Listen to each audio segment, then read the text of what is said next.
This is Botox. This is Botox that you make at home, honey. You see this? I don't have any foundation on, but this is my skin. مساء الخير على الكل. اليوم حشارككم وصفة الفلاكسيد المشهورة للبشرة. أول شي حنحتاج نص كوب من الفلاكسيد ونص كوب من القهوة، وحضيف لهم كوب واحد من الماء المغلي. بعدها حخلط كل المواد وأتركها بالثلاجة أو بالبراد لمدة يومين. بعد يومين حاخذ الخلطة وحصفيها، وبعد ما أزيل كل الحبوب حيطلع وياي سائل لزج بهالشكل هذا. هاخذ كمية من عنده حتى استخدمها اليوم، والباقي أقدر أحفظه بالثلاجة. طريقة الاستخدام كلش سهلة. أخذ الوصفة وأوزعها على بشرتي، طبعا لازم تكون البشرة نظيفة.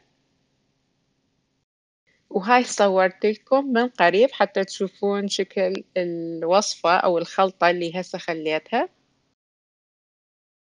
حنتظر إلى أن تجف الوصفة بهالشكل هذا، مثل ما تشوفون بدأت تتفطر على وجهي.